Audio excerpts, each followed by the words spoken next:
Deməli, mən ailəliyəm, mənim 2 oğlum var. Düzdürmü? Deməli, ər nədir? Gəlin bu cür yadımızda saxlayaq.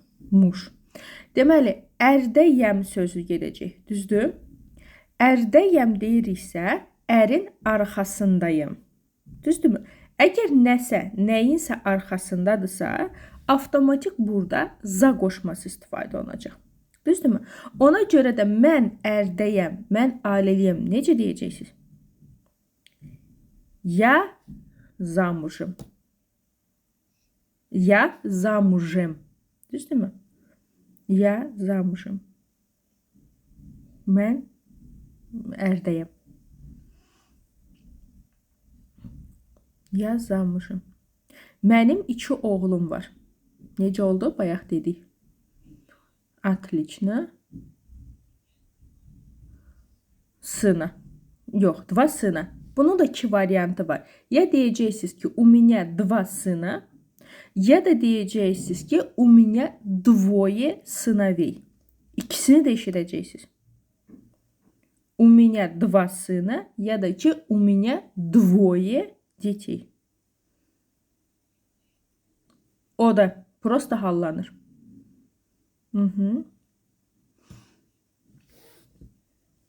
2 sına. Maalesef. Уже daha yaxşı bildikcə, уже 2 sına deməyəcəksiniz, 2 sınaviy deyəcəksiniz.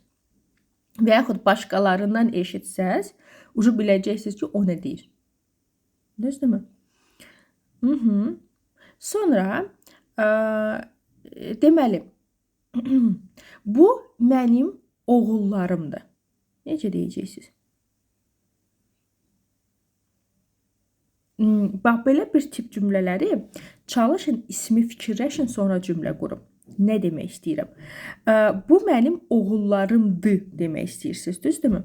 Və sual yaranır. Ümumiyyətlə, rus dilində oğullar nədir?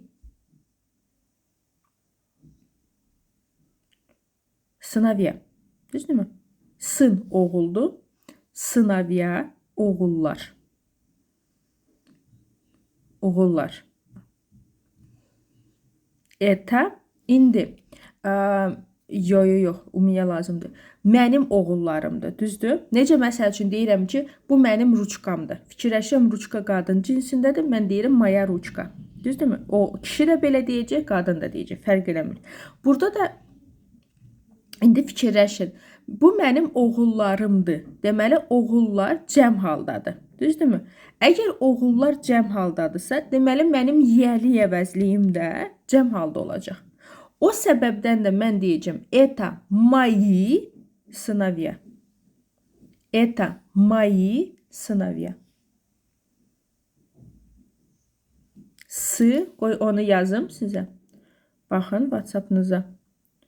Это сыновья.